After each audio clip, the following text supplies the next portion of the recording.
di Malaysia maupun di Hong Kong. Ini setelah dia terkena tindak kekerasan tuh Bunda dari majikan ya. Apa aja itu model apa namanya bentuk kekerasannya itu apa? Bentuknya itu tadi Bunda ada kekerasan pada konteks fisik ya, fisik dipukul, ditampar, Bunda. Terus disiram air panas. Kan ada yang sampai melepuh-melepuh itu. Benar Bunda. Ada juga di Arab Saudi yang nauzubillah Bunda ya digunting lidahnya. Digunting lidahnya. Ya, lalu disetrika tadi itu ada di Malaysia kasusnya di Malaysia juga disetrika. Bunda. Lalu kemudian kalau di Hong Kong apa itu? Kalau di Hong Kong kekerasannya ini yang terjadi ke Eruiana sungguh brutal ya Bunda ya.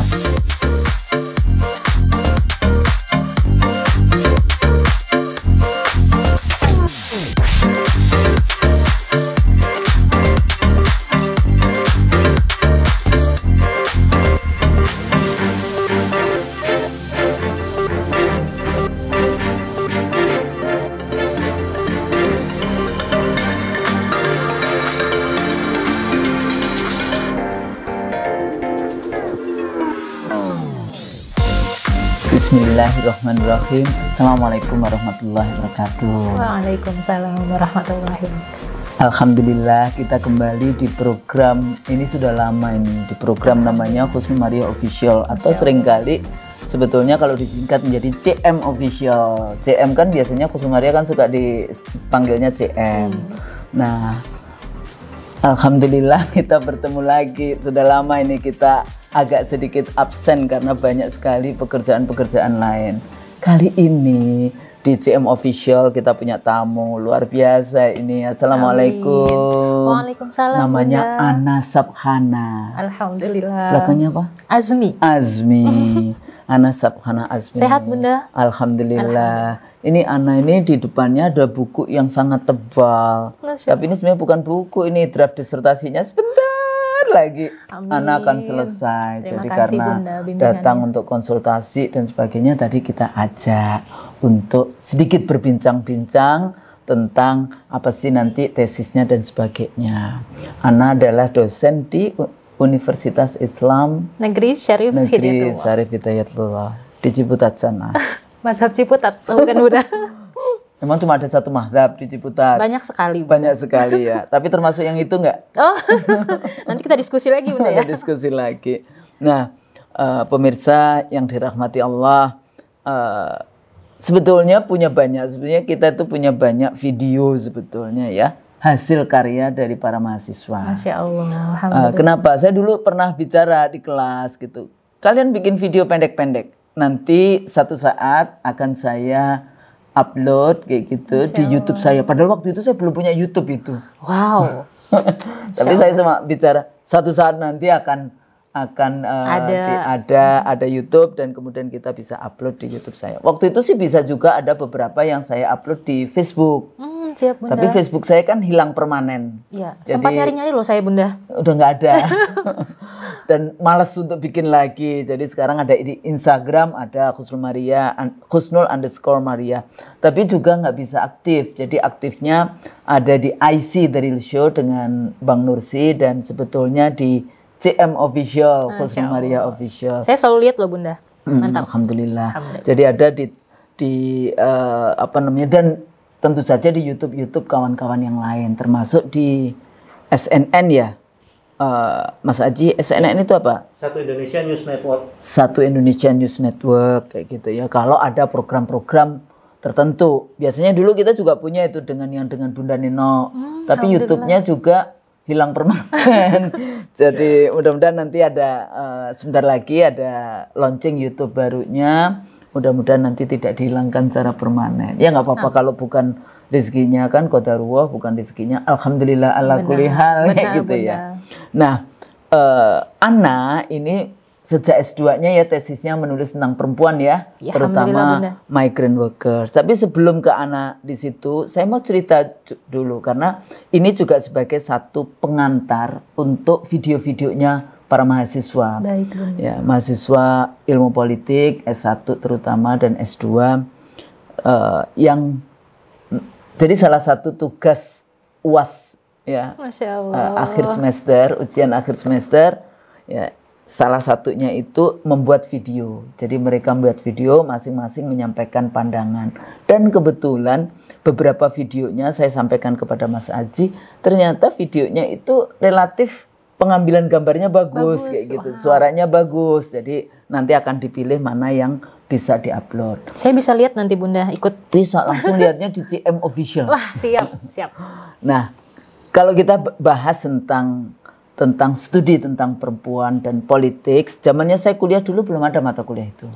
Jadi mata kuliah itu ada pada saat saya pulang dari Australia tahun 98. Kemudian kita rapat di departemen, kita akan membuka mata kuliah baru. Dulu saya maunya sebetulnya bikin tentang feminism dan politics.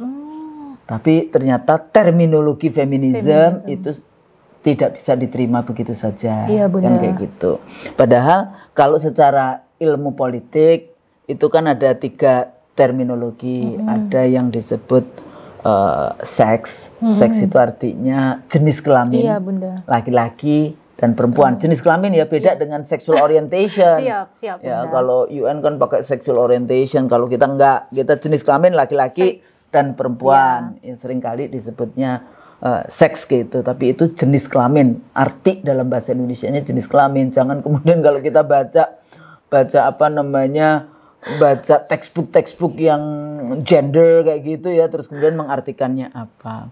Yang kedua itu adalah gender. Kan kita banyak sekali bicara gender. Gender itu adalah peran dari jenis kelamin tadi. Peran dari perempuan dan peran dari laki-laki. Kayak gitu kan. Jadi konstruksi sosial di dalam konteks menempatkan peran perempuan dan peran laki-laki. Dan yang ketiga itu berhubungan dengan terminologi yang disebut feminism. Feminism dalam konteks perjuangan keadilan gender. Seringkali masyarakat itu atau teman-teman yang mungkin belum mempelajarinya itu menganggap bahwa feminisme itu hanya satu varian.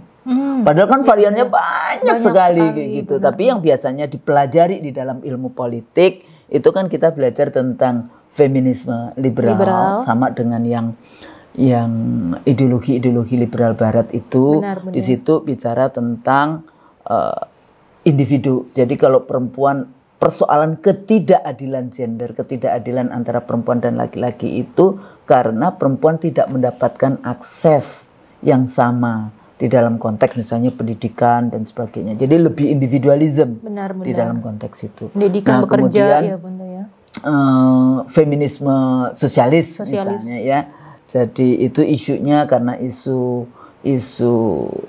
kelas sosialnya, kemudian kelompok kelas bawah, kelas menengah, kelas atas di dalam konteks itu. Terus kemudian juga mereka selalu mengatakan, oh kalau liberal mendapatkan pendidikan, yang mendapatkan pendidikan nanti kan white Anglo-Saxon. Ini kalau kritik mereka di Amerika kayak gitu ya, ketidakadilan gender karena tingkat sosial ekonominya. Nah, yang berikutnya lagi juga ada feminis Marxis yang melihat bahwa kapitalisme itu sebetulnya satu keping mata uang antara patriarki dengan kapitalisme. Jadi dengan eksploitasi terhadap buruh-buruh perempuan. Kan kita tahu juga di dalam konteks industrialisasi, terutama kalau kita baca bahkan model-model elektronik yang chips dan sebagainya, itu banyak perempuan yang bekerja di tempat itu karena dia membutuhkan yang disebut manual dexterity, kemampuan precise dari perempuan, dari menempatkan chips, menempatkan itu yang kecil-kecil di dalam. Jadi perempuan itu lebih detail, lebih rapi, lebih teliti di dalam konteks itu. Terus apa lagi, ada feminisme radikal yang menginginkan bahwa ketidakadilan gender itu ya karena biologis, karena kita ditempatkan yang itu. Tapi masing-masing ini punya argumen masing-masing kayak gitu ya, karena itu berangkat dari pengalaman-pengalaman di Amerika, di Eropa dan sebagainya. Tahun 80-an dulu, anak itu ada bahasan dulu ketidakadilan gender itu selalu dilekatkan dengan agama. Dan kemudian yang dituduh waktu itu ya tentu saja agama Islam yang banyak dituduh ya. Nah, ini sebetulnya yang seringkali saya katakan misconception di dalam konteks pemahaman kita terhadap agama Islam gitu ya. Kita selalu selalu menganggap bahwa Islam menjadi tertuduh kalau ada perda syariah misalnya, kalau di Indonesia kan kayak gitu. Islamnya yang dituduh, padahal kan kemampuan kita di dalam memahami agama. Ini juga penafsirannya dan sebagainya yang seperti itu, jadi ketidakadilan. Padahal kalau kita pelajari kan Masya Allah gitu. Kan kalau kita beribadah, kita sholat misalnya ya kan, rukun Islam salah satunya kita sholat, itu kan kita mulainya takbir Allahu Akbar. Tentunya kita sami'na wa ata'na ya dengan apa yang Allah sudah berikan kepada kita. Jadi petunjuk yang sudah diberikan yaitu Al-Qur'an dan Sunnah Rasulullah.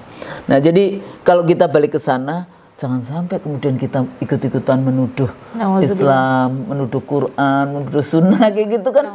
Bagaimana itu kayak gitu kan di dalam konteks, apalagi memperolok-olok. Nauzubillah. Jangan sampai kita masuk ke ranah itu, apalagi kita nggak paham, kita nggak pernah mempelajari kayak gitu kan. Ilmunya masih sedikit, aduh, ini bahayanya seperti itu. Tapi di dalam gerakan feminisme di Indonesia itu sempat tahun 80-an, pertengahan 80-an itu banyak sekali yang kemudian membahas tentang ketidakadilan gender itu dari agama sebagai tertuduh. Padahal kalau kita lihat apa yang dibawa oleh Islam kayak gitu kan. Dulu zaman jahiliyah kalau ada bayi perempuan hidup-hidup dikubur. Kemudian nggak bisa. Rasulullah punya anak perempuan-perempuan, ditunjukkan kepada masyarakatnya. Masya Allah kan. Terus hak waris biasanya ini menjadi isu nih, ya kan? Hak waris gitu. Perempuan cuma dapat separuh dari yang laki-laki gitu. Cuma kadang-kadang lupa yang namanya property right, hak milik perempuan. Itu punya perempuan aja. Dia nggak punya tanggung jawab untuk menghidupi.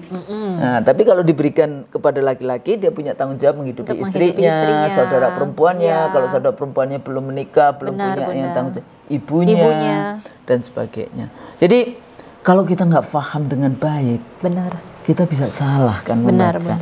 Nah, di sini letaknya, memang dalam konteks ini kita bahas tentang bagaimana sebetulnya misconception kayak gitu ya, pemahaman yang salah terhadap perempuan, terutama dari konteks agama kayak gitu.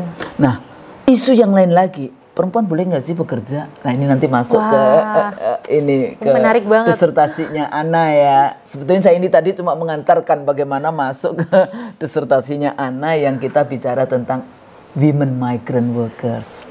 Ya, jadi pekerja perempuan migran. Nah, kita lanjutkan ya. Kalau balik lagi, kalau tadi kan mengantarkan nih, maksudnya balik lagi ke economic aspek.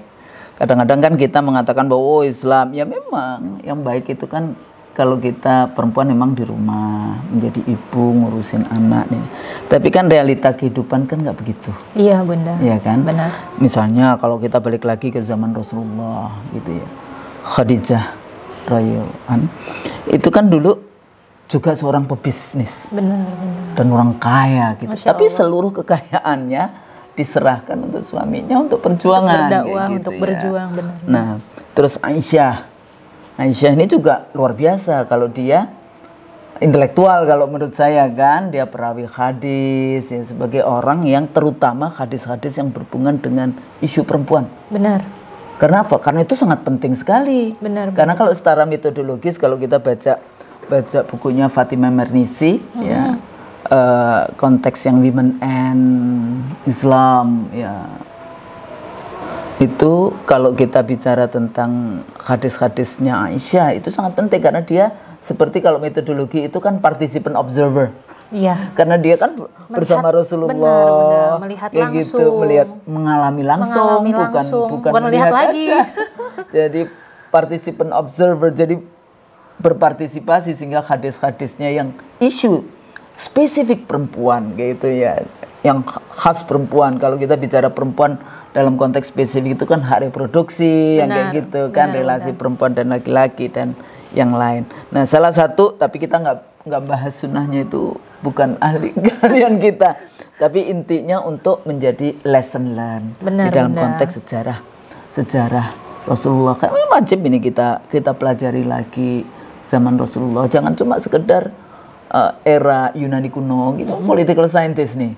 Dari zaman Plato, Aristoteles, Socrates itu yang 350 tahun sebelum Masehi, lompat ke Rousseau 1700. Lah ini antara 350 tahun sebelum Masehi sampai 1600 sekian, memang nggak ada negara, memang nggak ada ini, kan kayak gitu. Makanya harus kembali kita pelajari bagaimana sih zaman Rasulullah, kayak gitu kan. Kalau kita sebagai orang Islam kan wajib itu kita pelajari. Benar. Kemudian cerita-cerita, itu banyak sekali politiknya. Sirah Nabawiyah itu paling senang saya kalau belajar tentang yang perang, strategi militer. Ternyata ahli politik militer Barat itu ada, dia pelajari semua itu strategi militernya Rasulullah. Tapi nggak diakui Rasulullah sebagai Rasulullah, kan aneh kayak gitu kan. Udah mempelajari bagaimana apa namanya strateginya, brilliantnya kayak gitu ya. Belum dapat hidayah begitu Bunda? Ya kalau yang itu sih urusan hidayah ya. Benar. Kadang-kadang kita punya ilmu, punya ini, tapi Allah belum. Dia diberi hidayah tapi dia tidak mau grab hidayah. Benar itu. Bunda, tidak mencari. Tapi ini nanti jauh lagi kita ngomongnya. Saya sebetulnya mau balik lagi ke isu utama dari disertasi Anna, women right to seek employment. Jadi perempuan punya hak untuk mencari pekerjaan. Ya, tapi pada saat yang sama kan kita selalu dianggapnya kayak misalnya 30% kuota perempuan, itu juga Ibu Husnul nanti siapa? Lah kan cuma 30% itu cuma berapa sih? Ya kan jumlah anggota DPRD paling cuma 20.000 lebih sedikit. Kalau kita mau bikin yang gede nggak sampai 30.000 kayak gitu ya, 25.000 aja. Kalau kita bicara 30% kan cuma berapa? Benar. Kan ada perempuan 130 juta perempuan di Indonesia yang kayak gitu. Ya itu. Kemudian juga kita butuhkan scholars, kita butuh dokter perempuan. Benar. Kan gitu banyak. Setuju banget sama Bunda. Padahal katanya ahli yang urusan apa itu yang hamil dan melahirkan itu banyak laki-laki dibandingkan yang perempuan. Di Indonesia masih banyak yang laki-laki. Nah, balik lagi ke to seek employment. Sebetulnya ini kan tugas negara.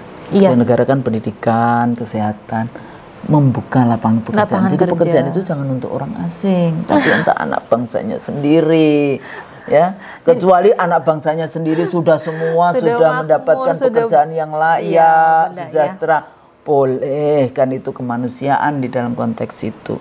Nah, balik lagi ke situ. Kan studi Anna dari sejak S2 ya, bicara tentang women migrant workers, pekerja migran perempuan. Coba diceritakan, itu dulu kalau penelitian Anna, kalau yang S2 cuma di Malaysia ya. Di Malaysia, kalau yang S3 ini Malaysia dan Hong Kong. Jadi ini aspek apa yang Anna lihat? Jadi mulai dari rekrutmennya seperti apa sih, kok banyak sekali yang bikin paspornya aja, kemudian KTP-nya palsu, bukan palsu ya, asli, tapi alamatnya nggak sama dengan alamat sesungguhnya. Sehingga kan ada kasus yang meninggal dicari kemana nggak taunya. Benar Bunda. Alamatnya. Ini bagaimana itu kalau dari PJTKI terus kemudian balik lagi ke rekrutmennya, itu seperti apa sebetulnya? Benar Bunda.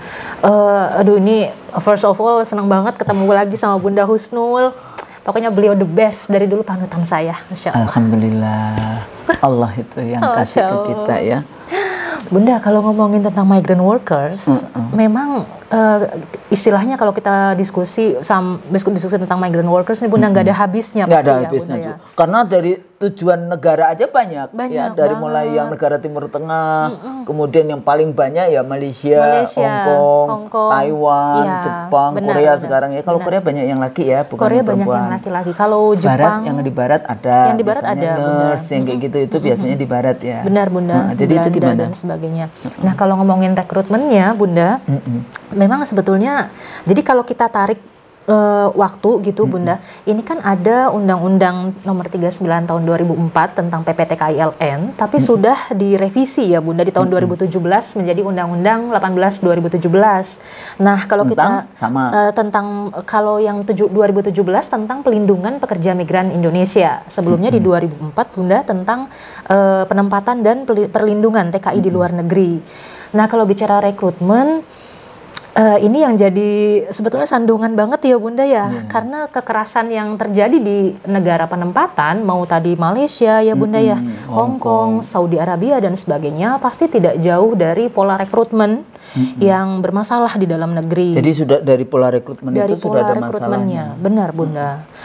Kalau kita lihat sebetulnya di dalam undang-undang baik yang lalu maupun yang sudah direvisi, ini ada umur yang tidak di... Oh ya, sebetulnya belum 17. Iya Bunda. 15 tapi sudah ngaku. Benar. Padahal sekurang-kurangnya itu 21 tahun Bunda. Jadi isu usia. Isu usia. Terus isu apa lagi? Isu usia, jadi selain usia tuh jadi banyak sekali akhirnya calo-calo ya Bunda ya, calo-calo, isu calo-calo yang ada yang kemudian dia tuh ngasih informasinya nggak benar ya Bunda ya. Juga ada sebetulnya dalam undang-undang itu. Artinya sebenarnya belum dewasa ya, sehingga dia tidak bisa handle kalau sudah sampai di sana bagaimana menghadapi majikan, bagaimana apalagi kalau bahasa Inggrisnya, bahasa Inggris atau bahasa Arab atau bahasa Cinanya tidak mampu, akhirnya banyak hal yang terjadi. Terus Bunda. Isu apa lagi? Jadi ada juga perizinan ya Bunda ya. PJTKI-nya, institusinya. Iya, harusnya kalau kita tahu kan pola pelindungan itu bersumber pasti dari daerah ya Bunda ya. RT RW setempat, terus dinas tenaga kerja setempat itu kan harusnya tahu bagaimana apakah siapa warganya yang pergi ke luar negeri. Apakah gitu dia mau pergi kemana gitu kan Bunda ya.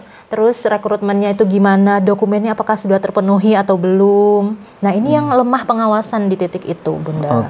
Akhirnya kemudian banyak sekali calon-calon. Terus kemudian calon itu udah pergi. Nah, iya Bunda. Paspornya umur dipalsukan, terus juga nama juga ada loh Bunda, kasus yang diganti. Ya, kasus di lapangan ada juga namanya yang tidak sama ya Bunda dengan nama aslinya. Alamatnya Bunda. Alamat, iya, karena dia akhirnya bikin KTP baru untuk bikin paspor itu kan. Benar Bunda. Akhirnya berujung pada apa Bunda sayang? Jadi human trafficker ya. Maksudnya jadi korban jadi terus kemudian penempatan itu bagaimana? Apakah dia ke Malaysia, ke Hong Kong, apakah pekerja migran sendiri yang saya ingin pergi ke Malaysia, saya ingin pergi ke Hong Kong, atau lembaga PJTKI-nya? Sebetulnya kalau pada konteks penempatan Bunda dari studi-studi yang sempat Anda baca dan kemudian observe langsung dan juga wawancara langsung ya Bunda, ada sebuah keinginan dari para calon pekerja migran ini Bunda untuk mereka tuh memenuhi destinasi negara penempatan yang memang favorit gitu Bunda ya. Mana yang paling favorit?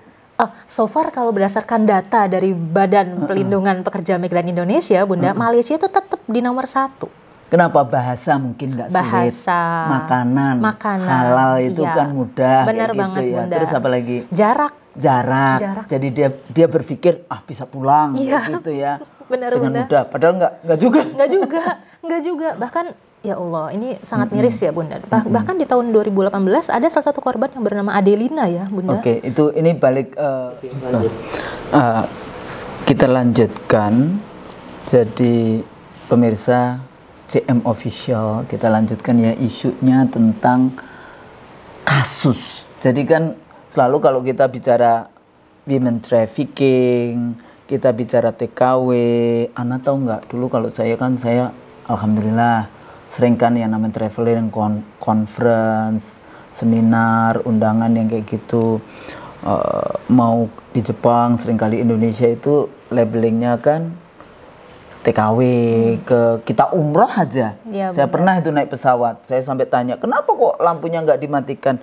Iya Bu, seringkali kemudian ada bullying atau apa kayak gitu ya, di pelecehan kayak gitu ya, di pesawat yang kayak gitu. Walaupun kita umroh, tapi waktu itu kebetulan karena sibuknya kita belum sempat pakai baju seragam kayak gitu kan, akhirnya wah itu ada yang datang ke kita kayak gitu, terus langsung aja saya ajak ngomong bahasa Inggris, baru dia diem bahwa kita semua ini adalah umroh, adalah datang ke rumah Allah kayak gitu ya, baru dia ini. Ternyata saya tanya kepada flight attendants-nya, dia bilang memang lampu nggak akan dimatikan karena sudah banyak beberapa kasus. Nah, tapi kalau yang kasus yang sangat mencuat itu kan kekerasan. Benar. Ada yang sampai meninggal, ada yang disiram air panas, ada yang disetrika, dipukulin sampai dia lari jatuh dari lantai 2 dan sebagainya. Nah, yang dipelajari Ana ini kasusnya apa? Ana kan ada kasus yang di Malaysia dan di Hongkong ya. Coba diceritakan satu di antara kasus-kasus itu. Baik Bunda, waduh ini bagian paling seru Bunda ya kalau udah ngomongin kasus. Iya, ngomongin kasus. Kalau kasus nih ada 3 aspek yang insya Allah saya coba untuk analisa Bunda ya dalam disertasi saya. Itu ada aspek hubungan kerja, ada juga aspek kesehatan, dan juga aspek pelindungan hukum. Sebetulnya yang paling nampak di permukaan, tanda kutip Bunda, permukaan di media-media yang biasa kita baca dan gitu, juga simak, tonton dan sebagainya ya Bunda. Itu dan ada biasanya statement-statement dari para civil society aktivis. Benar ya. Bunda, benar. Gimana itu? Itu ada di aspek hubungan kerja. Hubungan kerja. Ya.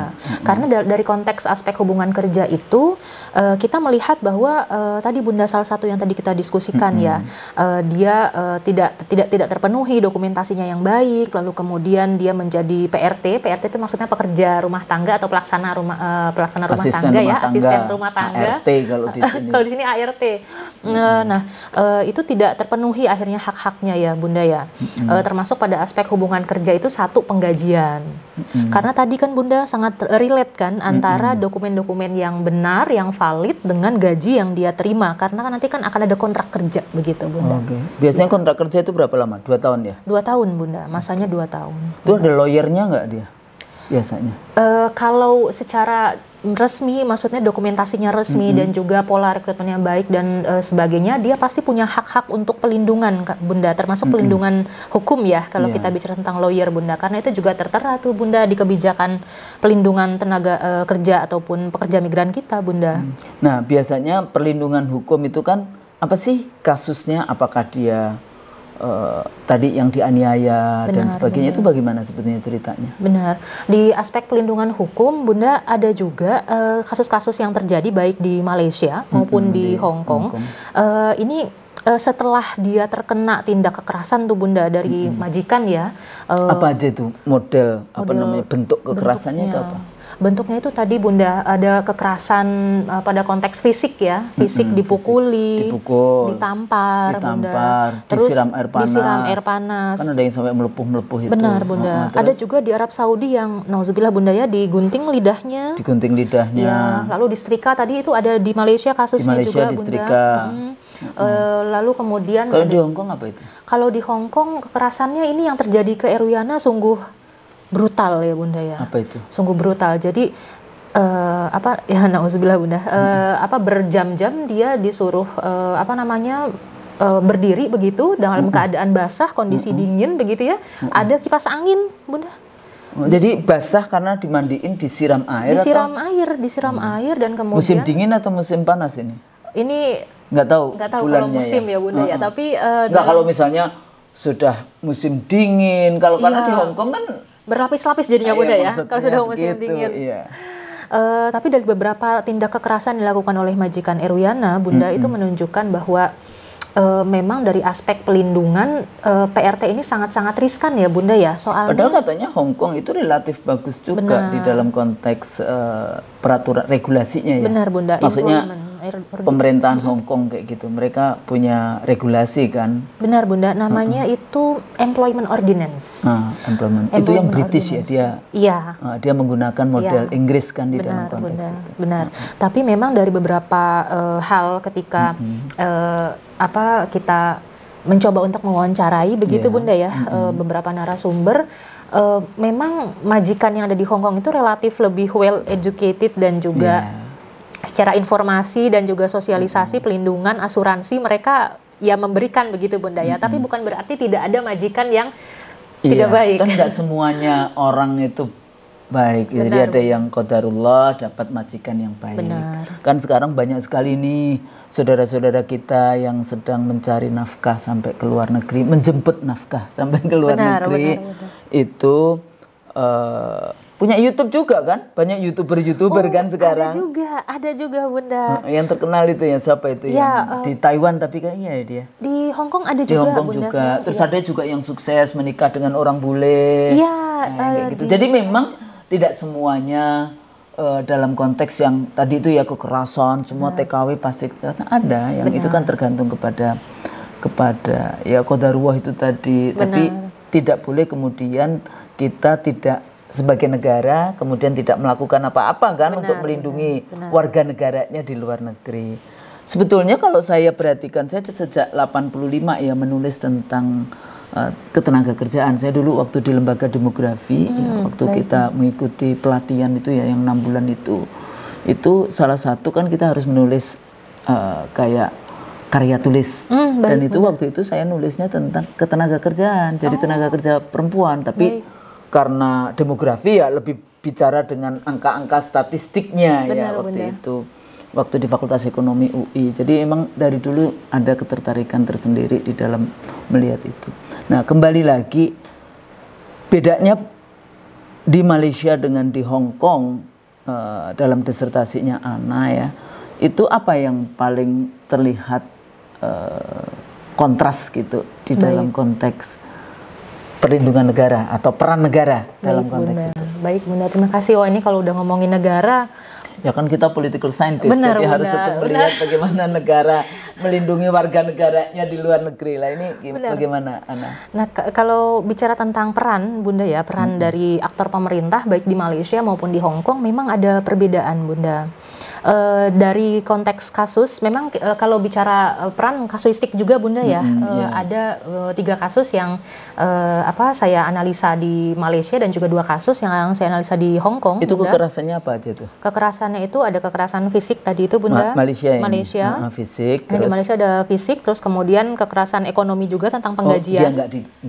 Yang gajinya yang gajinya itu ditahan, tidak dibayar. Tidak dibayar. Nah, tapi tadi kalau bicara tentang peran, alhamdulillah kemudian Bunda bisa gitu akhirnya ya. Dibayar. Akhirnya tapi setelah ke pengadilan?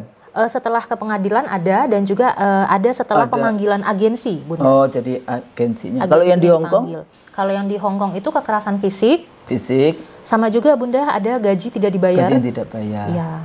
Bahkan dia sudah dipulangkan ya waktu itu? Bahkan sudah dipulangkan. Terus ada pengadilan harus balik lagi ke sana? Iya.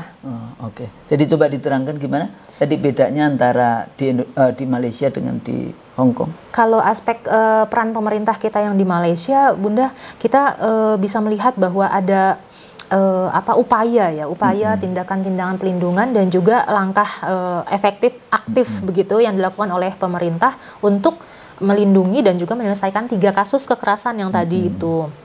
Dari aspek hubungan kerja, terus kemudian juga kesehatan dan juga pelindungan hukum. Nah, dari sejak awal atau pemerintah ini responsif? Oh, ada kasus ini terus ada yang lapor ke KBRI, ke KJRI gitu ya? Begitu ya Bunda ya. Atau keluar di koran dulu baru kemudian pemerintah turun tangan, gimana itu ceritanya?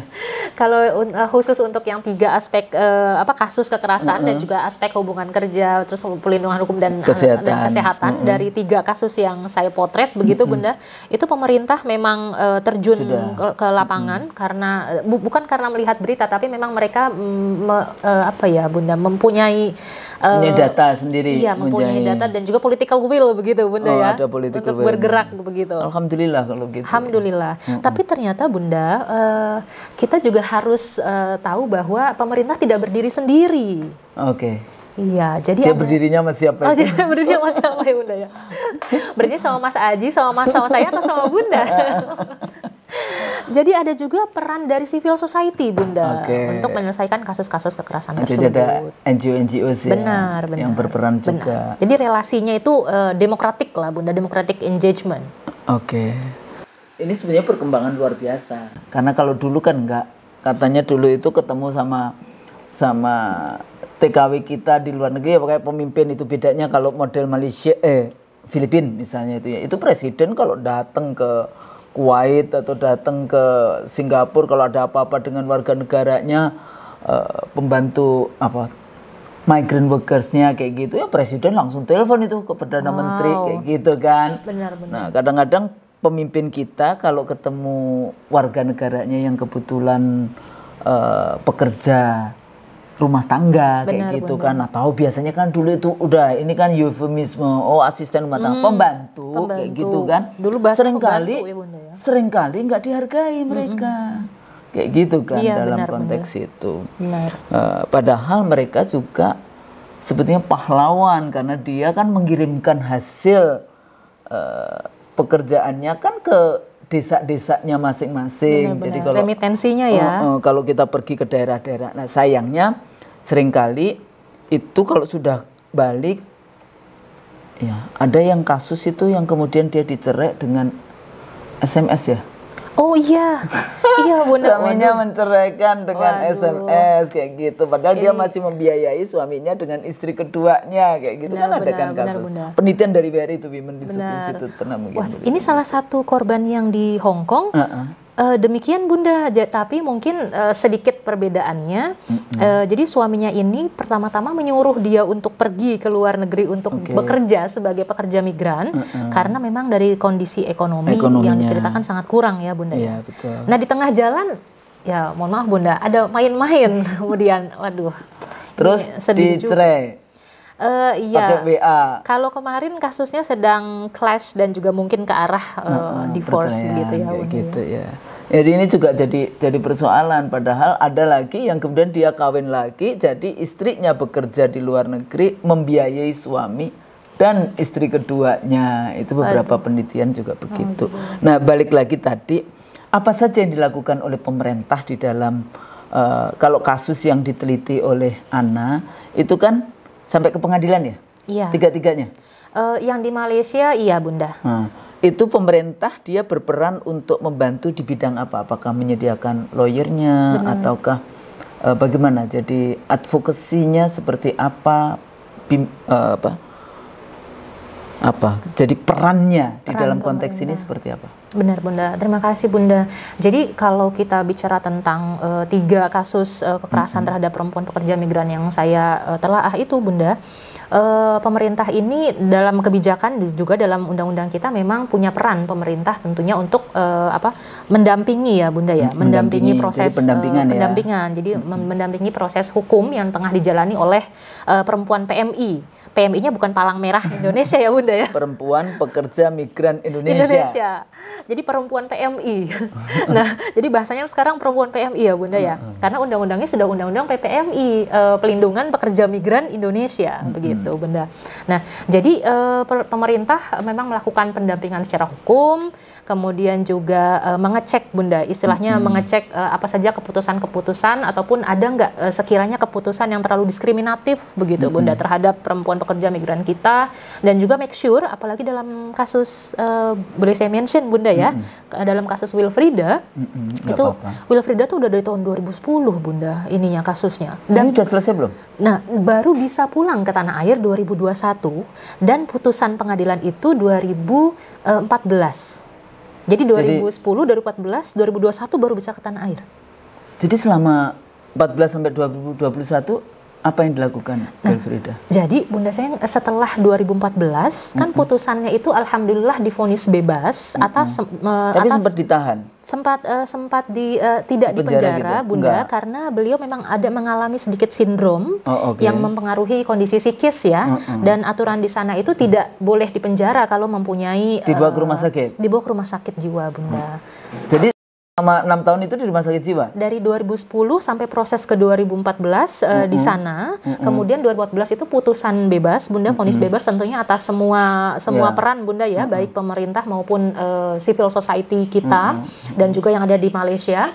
Nah, pasca ini kasus Malaysia atau kasus Hong Kong? Ini yang di Malaysia Bunda. Di Malaysia, oke. Nah, pasca 2014 sampai 2021 kemudian baru bisa pulang, itu ada aturan ternyata Bunda di di daerah setempat.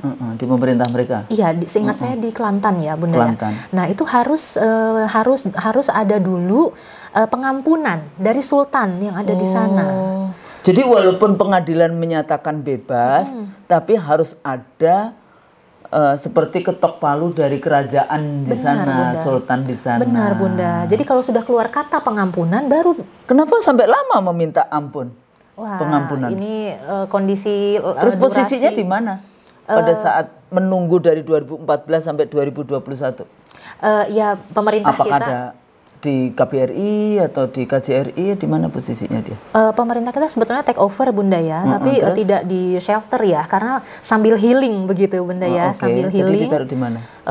Ada rumah healing? Ada rumah healing. Karena kalau saya tahu beberapa kedutaan itu kan ada shelter tuh, benar, yang tempat tidurnya tempat tidur yang bang bed, yang kayak gitu, yang bang bersusun-susun itu ya, Mas Haji ya, iya benar. Ya aku lihat sendiri soalnya di beberapa apa namanya kedutaan. Benar gitu Bunda. ya, Waktu tesis alhamdulillah Bunda saya foto waktu itu ya. Iya, yang kayak gitu. Oh jadi posisinya di rumah ada rumah. Ada semacam rumah healing, tapi dia juga memang itu pemerintah Indonesia atau pemerintah Malaysia? Pemerintah Malaysia juga ikut andil di dalamnya. Oh, ikut Bunda. andil. Okay. Nah, jadi banyak warga kita yang berada di rumah healing. Ya apa ya? Mungkin ini kayak spesial. Maksudnya banyak itu ada lebih dari satu nggak? Yang ditaruh di rumah situ. Sebetulnya saya kurang tahu posisinya ya Bunda ya. Tapi yang saya ketahui itu. Soalnya ini menulis disertasi di era pandemi. Jadi ini ada persoalan tersendiri, tidak bisa yang namanya observe langsung ya. Enggak pergi dengan mudah yang kayak gitu ya. Dengan segala macam persoalan isu-isu itu. Jadi ya benar, ya nggak apa-apa. Yang penting ada wawancara ya dengan wawancara mendalam Dubes, ya? Alhamdulillah dengan Dubes kemudian dengan juga dengan Konjen dengan nah ini musik bedanya konsuler. Balik lagi kalau Malaysia kan levelnya kedutaan, kalau Hong Kong kan levelnya Konjen konsulat jenderal. Jadi tentu saja berbeda, anggaran juga berbeda tentu saja kan. Kalau KBRI berarti lebih banyak di ini. Nah kalau yang NGO-nya, kalau yang di Hong Kong sepertinya lebih aktif ya NGO Indonesia. Itu dari Indonesia atau di sana? Itu orang-orang kita Bunda yang memang mereka orang Indonesia di Hong Kong jadi yang mempunyai perkumpulan. Dia TKI juga atau dia orang bebas, misalnya kayak di Jeddah dulu ya, adik saya kan 11 tahun ya tinggal di Jeddah. Jadi waktu ada pengampunan itu dulu kan ada pengampunan yang sampai 4.000 yang mendapatkan amnesti dari kerajaan Saudi, KSA. Nah itu kadang-kadang masyarakat kan tidak semua yang berada di Jeddah itu adalah level, kita nggak enak ya ngomongin level, bekerjanya itu sebagai asisten rumah tangga kan enggak. Ya, tapi sebagian juga banyak yang dia direktur. Di sana kan ada pabrik mie instan itu. Terus ada yang kerja di adik saya misalnya kerja di Saudi Airlines kayak gitu sebagai IT-nya lulusan dari ITS kayak gitu kan. Adik saya juga kuliah di universitas di sana untuk tahfiz Quran dan hadis yang kayak gitu-gitu kan. Nah, sebenarnya masyarakat itu juga banyak. Tapi kadang-kadang tidak di-attach gitu loh oleh dan mahasiswa Indonesia di negara itu kan juga cukup banyak, termasuk juga di Malaysia atau di Hong Kong. Nah, sebetulnya bisa diajak untuk kemudian yaitu tadi ya jadi kayak membantu, kayak advocacy yang kayak gitu-gitu. Nah, di sini apakah ini LSM yang pure masyarakat Indonesia yang sudah lama tinggal di sana atau teman-teman dari para TKW ini yang kemudian mengorganisasi dengan mungkin ada advocacy dari NGO migran gitu ya yang berhubungan dengan isu-isu itu dari Jakarta. Ini gimana sebetulnya? Benar. Siapa mereka NGO-nya? Benar Bunda. Kalau kita membahas tentang NGO yang ada di Hong Kong Bunda, ini yang saya salut ya Bunda ya. Pertama lingkarannya ya, lingkaran pertemanan dan juga konsolidasi mereka itu bagus banget. Jadi kalau kita bicara mereka adalah pekerja migran juga Bunda yang mempunyai kesamaan ini ya nasib. Ya, pertama pastinya nasib ya Bunda ya. Nasib. Maksudnya persamaan feeling ya, nasib, kondisi kerja dan lainnya. kemudian membentuk satu ikatan gitu Bunda ya, satu kumpulan dan sebagainya. Bahkan beberapa yang saya temui Bunda, yang saya wawancara itu mereka udah teraliansi dengan internasional ya. Ada salah satunya International Migrant Alliance. Alliance. Jadi linkage mereka justru sudah mendunia. Sudah internasional. Jadi salah satu kasus yang tadi Bunda yang Erwiana itu kenapa kemudian bisa terselesaikan dan juga Erwiana sendiri karena Bunda, ada pressure dari mereka. Benar. Ada tekanan gitu ya. Dan apa yang dilakukan oleh NGOs ini? Yang dilakukan oleh NGOs ini? Apakah press conference ataukah media exposure? Benar, media exposure. Demonstrasi, advokasi. Jadi demonstrasi juga ya? Demonstrasi juga, bahkan itu yang terkenal kan ya di Hong Kong itu kalau demonstrasi itu. Terkenal banget Bunda. Bahkan menemui pemerintah Hong Kong untuk Bunda namanya mengajukan ya. Menuntut ya, tuntutan. Menuntut adanya satu aturan baru tentang penghukuman terhadap agensi Bunda. Oh, jadi agensinya yang ini. Iya. Karena dia tidak aware atau tidak melindungi. Benar, Bunda. Bahkan biasanya ya sudahlah, kamu sudah di situ terima saja. Biasanya kan begitu ya. Benar Bunda. Itu agensinya agensi Indonesia atau agensi Hong Kong? Dua-duanya. Iya, agensi yang ada di sana tapi tentu punya afiliasi dengan yang ada di Indonesia Bunda. Jadi pasti kerjasama ya. Dan itu di ACC Bunda sama pemerintah Hong Kong. Jadi sudah jadi peraturan. Pada levelnya apa ini? Employment Agency. Enggak pada Act, sudah menjadi undang-undang atau baru? Sudah menjadi undang-undang Bunda. Jadi sama seperti Employment Ordinance, tapi dia merupakan satu klausul ya tentang ada klausulnya Employment Agency. Hasil dari para tenaga kerja Indonesia di sana yang berdemo dan kemudian menuntut. Benar, ya, benar Bunda. Luar biasa. Itu luar biasa. Masya Allah. Dan juga kalau bicara Malaysia Bunda, ini juga luar biasa Bunda. Salah satu civil society kita Migrant Care itu punya representatif juga di Malaysia Bunda. Oh, dia sudah punya representatif di sana. Dan peran pelindungannya sungguh luar biasa. Indonesia di sana banyak banget sebetulnya, tapi sekarang di satu sisi mungkin kondisinya lebih baik sekarang. Jadi ya. Tapi di sisi lain secara administratif sekarang sangat sulit itu di Malaysia itu. Benar. Ya, untuk dapat visanya, untuk dapat yang kayak gitu-gitu ini sekarang ketat banget itu. Benar, iya kan, salah satu isunya kan sekarang begitu. Benar Bunda, tapi ada yang unik Bunda dalam konteks ketenaga kerjaan kita di Malaysia Bunda. Pasti kalau bicara pelindungan ya Bunda ya, aturan sana mempengaruhi kan pelindungan Bunda ya, pelindungan kita terhadap. Balik lagi, terjadi perlindungan negara sekarang ya, perlindungan pemerintah Indonesia. Tadi kan dia pendampingan selama di pengadilan. Ya, terus memberikan lawyer. Kalau di Hong Kong tuh ada Bunda pro bono ya, pengacara pro bono. Oh, pengacara nggak dibayar, tapi nanti kalau kemudian dana ininya keluar dipotong dari itu. Mungkin bisa jadi. Misalnya Bunda, didenda, dana denda harus membayar kepada ini. Yang kemarin saya temui bersifatnya sukarela ya Bunda ya. Iya. Jadi begitu Bunda. Jadi sangat menarik kalau kita telaah pelindungan terhadap pekerja migran Indonesia, terutama perempuan, itu relasi ya Bunda ya, relasi antara pemerintah dengan civil society itu ternyata di satu negara penempatan dengan negara penempatan lainnya bisa berbeda Bunda ya. Tergantung pada leadershipnya itu. Benar Bunda, kalau kita bicara politik ya balik lagi ke ini Bunda ya. Apalagi kalau bicara implementasi kebijakan Bunda ya. Terus kemudian nanti anggaran yang dia mau nggak ngurusin itu. Nanti kan bahasanya ngurusin TKW kayak gitu kan, cuma mengeluarkan dana doang, nggak ada ini loh. Anda memang harus ngurusin rakyat. Kadang-kadang ngurusin rakyat, bukan kadang, mengurus rakyat. Jangan berpikir untung. Benar Bunda. Tapi berpikirlah nanti Anda jadi pejabat akan dihisap. Wah, jangan dolim, kan nanti akan dihisap apa yang kau lakukan untuk melindungi wargamu kayak gitu kan. Itu nanti di atas. Makanya bismillah kayak gitu. Terus dari tesis itu akhirnya apa kesimpulan dari tesisnya? Kalau kita bicara implementasi kebijakan pelindungan terhadap perempuan pekerja migran Bunda, karena core studinya ke arah situ Bunda ya, peran pemerintah dalam upaya pelindungan nih ceritanya ya. Kita bicara tentang klasifikasi negara dan pekerja migran itu bisa kita lihat Bunda ya dari konteks broker. Oh, ada yang negara broker? Ada Bunda. Jadi negara lah yang kemudian mengirim-ngirim. Benar, Bunda. Warganya. Negara itu punya fungsi ya, Bunda ya, tupoksi untuk mencarikan tenaga pekerjaan.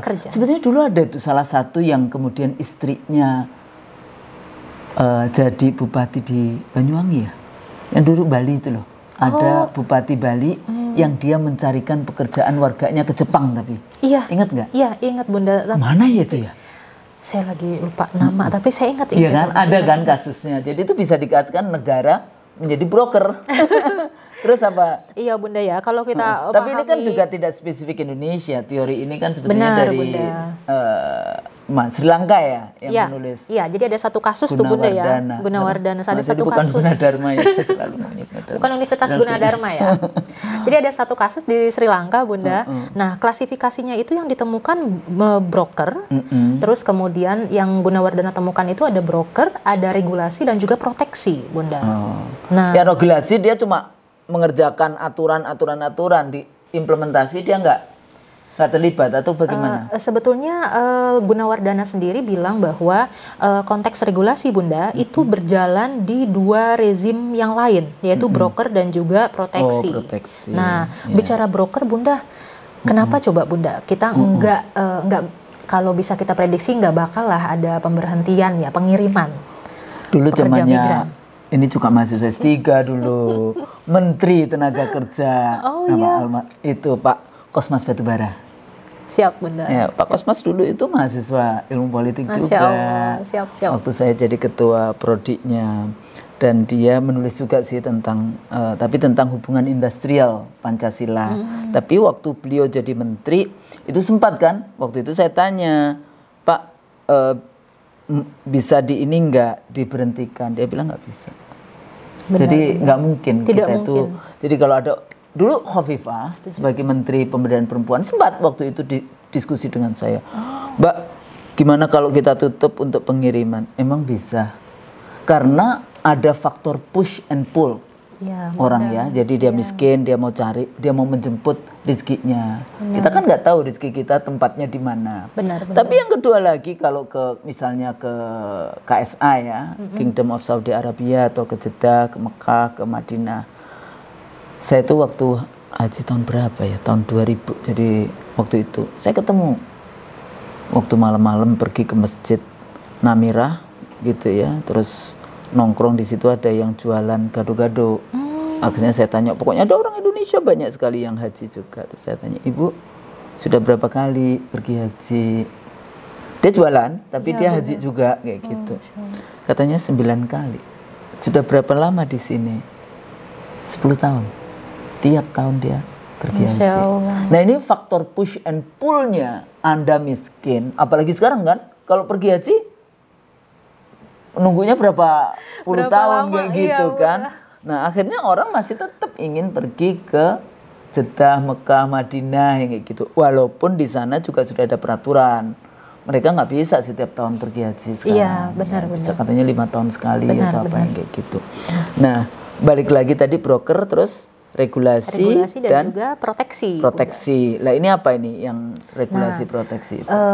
Sebelum ke regulasi dan proteksi, Bunda, ini kurun waktu 5 tahun nih Bunda, 5 tahun dari 2014 sampai 2019. Bunda coba tebak berapa remitensi yang dihasilkan dari satu negara penempatan aja? Nggak tahu saya.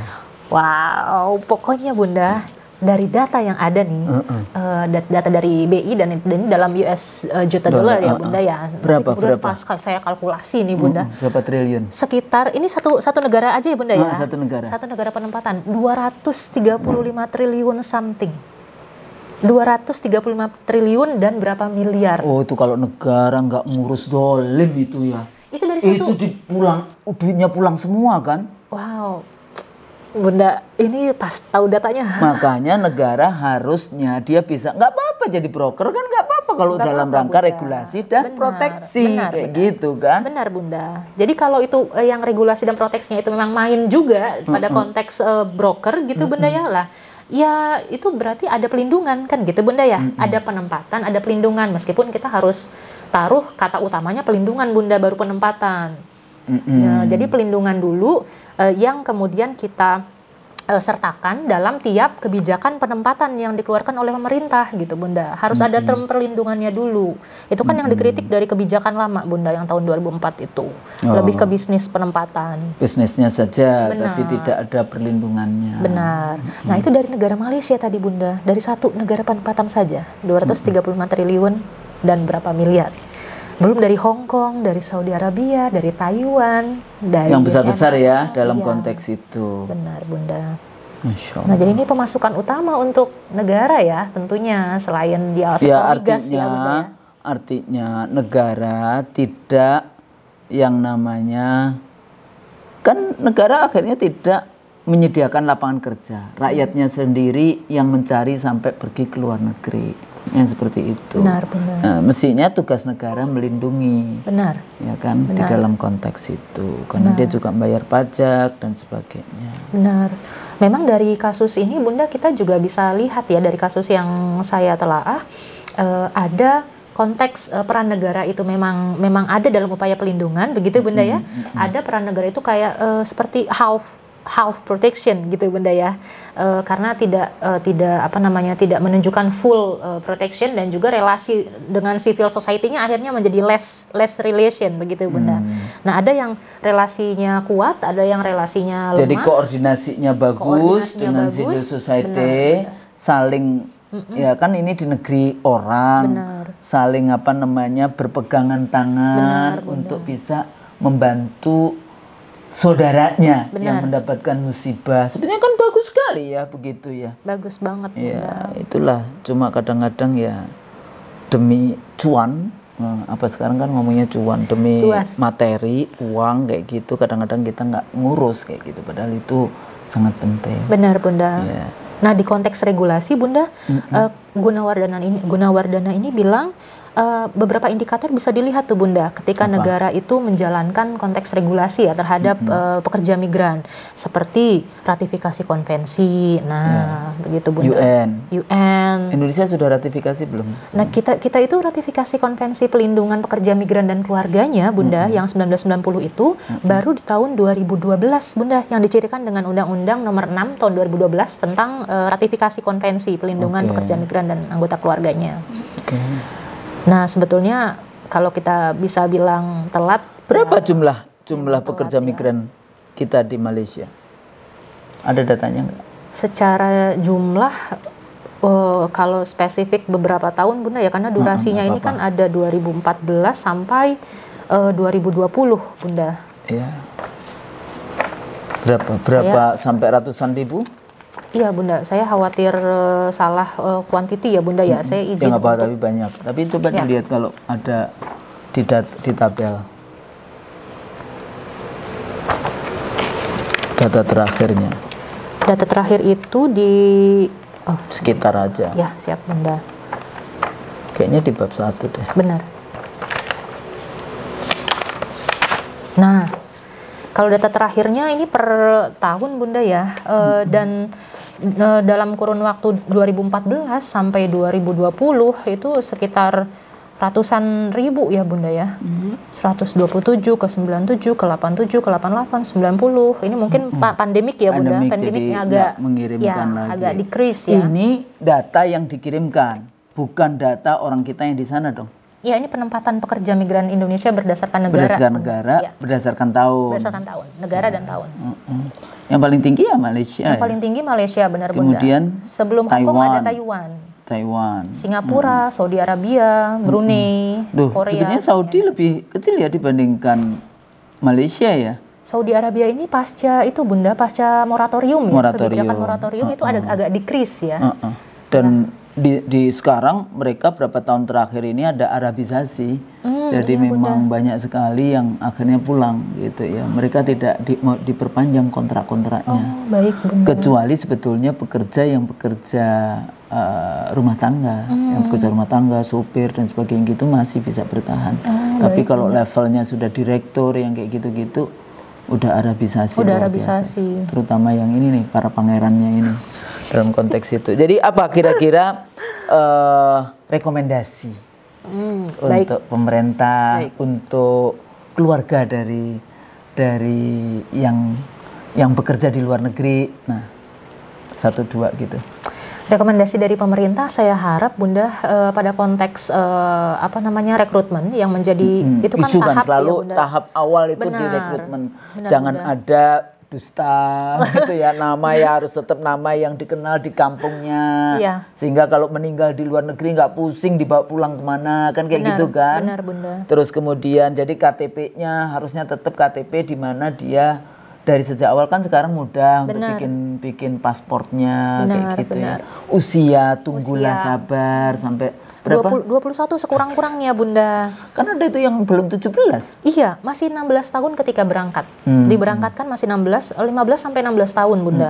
Oke, Jadi terus dituakan. jadi yang seperti itu jujur.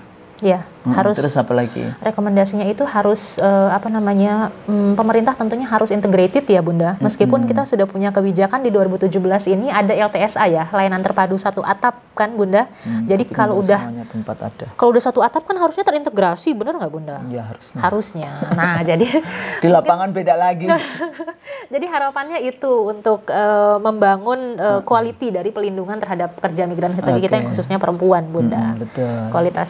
Kualitas pemberangkatannya, rekrutmennya dan sebagainya, sehingga kemudian kekerasan-kekerasan yang terjadi di negara penempatan Bunda, meskipun Dan kemudian kan mungkin selalu perlu ada pelatihan-pelatihan. Kayak saya waktu itu pernah melihat sendiri di Manila ya, pemerintah Filipina itu dan mereka rata-rata bahasa Inggrisnya lebih baik ya dibandingkan yang dari Indonesia. Benar. Nah, itu negara memang hands on Benar. di dalam persiapan-persiapan yang dari pelatihan. Saya lihat sendiri waktu itu saya ada acara di Manila dan kemudian saya lihat bagaimana mereka melatih calon-calon tenaga kerja yang mau pergi ke luar negeri termasuk bahasa Inggrisnya di dalam konteks itu. Wah, sepakat sekali sama Bunda. Apalagi Bunda di kebijakan baru sekarang, itu pelatihan itu sudah menjadi domain pemerintah sebetulnya Bunda. Ya. Dan itu kan ada kan kayak lembaga apa itu? Iya, yang Bunda. tenaga kerja atau apa itu? Dulu itu kan swasta ya Bunda yang megang, namanya BLK, Badan Latihan. BLK itu bukannya sekarang negara? Iya, kalau dulu Pemda? iya, harusnya memang start dari daerah Bunda. Salah satu hal yang sebetulnya menjadi arah positif di kebijakan baru kita Bunda, itu semuanya itu semua aspek pemerintah dari daerah sampai pusat itu main tanda kutip untuk upaya pelindungan begitu Bunda ya, bukan main-main dan sebagainya, tapi bertugas kalau kayak bertugas. gitu. Jangan main, kalau main itu relatif tone-nya itu negatif. Oke, siap. Main artinya Siap, malakin calon-calon itu. Aduh, mohon Tapi maaf kalau- ya Bapak Ibu. Tapi Maksudnya bertugas Nah, untuk melindungi itu. dan itu di kebijakan baru itu harusnya semua bertugas Bunda dari ada daerah. koordinasi dari ada daerah. koordinasi. Tapi Bunda, Sebenarnya kan enak kalau kayak begitu. tapi Bunda kalau Bayar nggak itu? kalau wawancara lapangan nih Bunda, gimana mau mengadakan pelatihan kita? Soalnya kan Nggak ada anggarannya. uangnya aja nggak ada, anggarannya nggak ada. Gimana dong? Karena nggak mau ngeluarin APBD untuk seperti ini. Padahal salah satu dari tugas konstitusi adalah setiap warga negara mendapatkan pekerjaan yang layak. Benar. Penghidupan yang layak Ya, untuk semua warga negaranya. Artinya harus ada APBN-nya ya, Kak.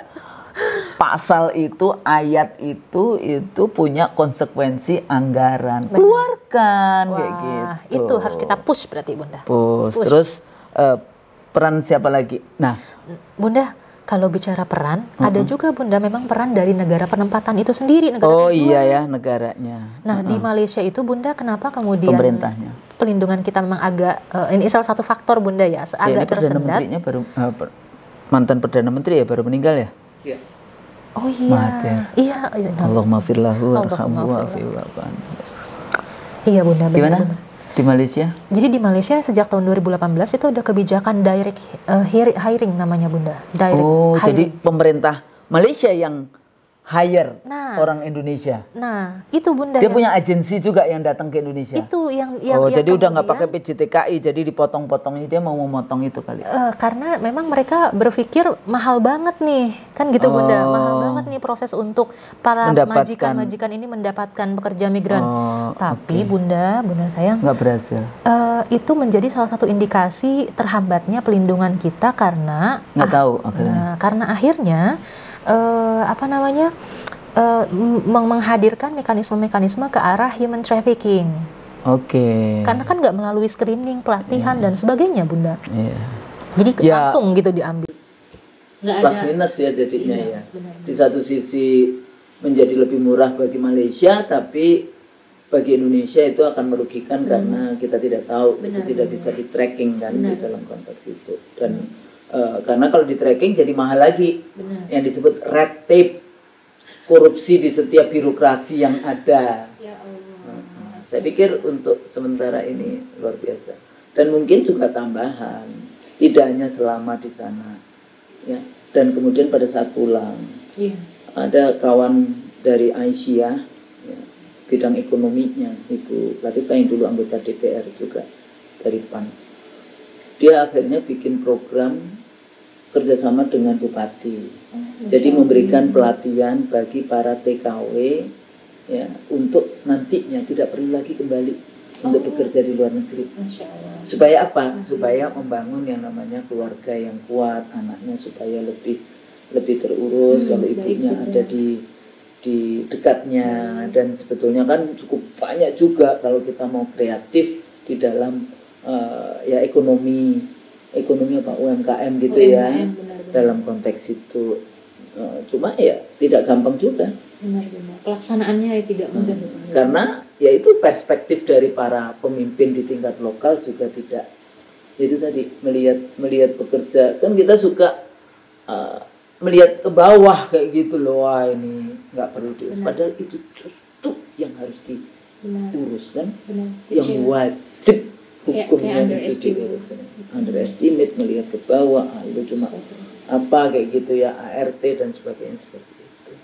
Kalau ada lagi yang ingin Ana sampaikan? Bunda, mungkin satu hal terakhir ya, kalau kita bicara purna penempatan, maksudnya pasca pasca PMI kita, sekarang PMI bahas ya, ya. Pasca PMI kita pulang. Perempuan PMI. Nah, pasca perempuan PMI kita pulang ke tanah air, sebetulnya pemerintah di tahun 2016, Bunda, itu ada program yang direplikasi dari Migrant Care. Migrant Care itu punya program namanya Desbumi, Bunda, desa buruh ya, desa buruh migran Indonesia. Jadi peduli migran begitu ya. Nah, pemerintah mereplikasi beberapa klausul yang ada menjadi desmigratif namanya, Bunda, tahun 2016. Nah, tapi saya pikir efektivitas program tersebut itu harus terkoordinasi antar satu kementerian dengan kementerian lain, karena ternyata kementerian lain juga punya program serupa, punya program pemberdayaan kan begitu, Bunda ya. Tapi nggak langsung. Yang menariknya kalau kenapa saya sering kali rather than saya bicara tentang LSM, NGOs, saya suka bicara yang ormasnya. Oh, siap. Kenapa ormas? Karena ormas itu dia punya organisasi sampai tingkat desa, sampai ranting. Artinya dia punya struktur yang itu meluas di seluruh misalnya. Tapi kalau NGOs kan biasanya dia cuma di satu spot yang kayak gitu kan, kecuali beberapa kayak LBH Apik, ya dia memang punya banyak di banyak provinsi, kabupaten yang kayak gitu. Tapi kalau kayak Aisyah, ya, Muhammadiyah Aisyah, dia punya di seluruh provinsi, di seluruh kabupaten kota yang kayak gitu. Saya nggak tahu seluruh atau 1-2 kabupaten, nggak ada mungkin yang di Papua, tapi di level provinsinya ada dalam konteks itu. Di Papua Barat Papua Barat aja yang di Sorong itu ada Universitas Muhammadiyahnya yang kayak gitu. Nah itu menarik untuk pemerintah melihat bahwa ada sumber daya kayak gitu ya, untuk bisa diajak bekerja sama di dalam konteks bagaimana supaya warga Indonesia, perempuan-perempuan Indonesia tidak harus menjemput rezekinya itu sampai ke luar negeri yang kemudian biaya tinggi dan sebagainya, yang akhirnya ini karena apa? Karena rezeki itu juga sudah diatur oleh Allah, sudah dicatat kayak gitu kan, sehingga mau dijemputnya di dalam negeri, mau di luar negeri, sebetulnya kalau amount-nya itu ya segitu-situ aja kayak gitu kan. Artinya kan kalau kita jemput di dalam negeri sama dijemput di luar negeri, kelihatannya lebih banyak di luar negeri, padahal sudah dicatat itu di atas kayak gitu kan. Dalam konteks ini kalau kita percaya kepada Allah dan kepada kuasa dan qadar kita kayak gitu. Saya pikir luar biasa nih diskusi kita. Terima kasih Ana. Ini sebagai satu video untuk mengantarkan, karena sebagai satu karya dari nanti mahasiswa yang nanti Mas Haji ya minta tolong untuk kemudian ini sebagai satu video pengantar bagi video-video yang menjadi karya mahasiswa yang menurut saya ya pandangan mahasiswa lah, pandangan milenial tentang isu-isu perempuan dan sebagainya yang bisa Terima kasih Ana. Terima kasih banyak sudah Bunda. bersedia untuk hadir di CM Official. Masya Allah, mudah-mudahan nanti masih bisa datang lagi untuk lebih detail lagi bicara tentang pekerja migran. Saya sangat terharu bisa dibimbing oleh seorang Bunda Husnul Mar'iyah dan juga. Terima kasih. Itu kewajiban, itu wajib ain saya sebagai dosen. Thank you, alhamdulillah. Thank you. Insya Allah cepat ya. Mudah-mudahan cepat ujian tertutup dan segera nanti menyandang doktor ilmu politik dari Universitas Indonesia. Insya Allah khair. Saya pikir di situ mudah-mudahan apa yang kita sampaikan ini berguna. Kalau kami salah, kami mohon maaf. Assalamualaikum warahmatullahi wabarakatuh. Waalaikumsalam warahmatullahi wabarakatuh.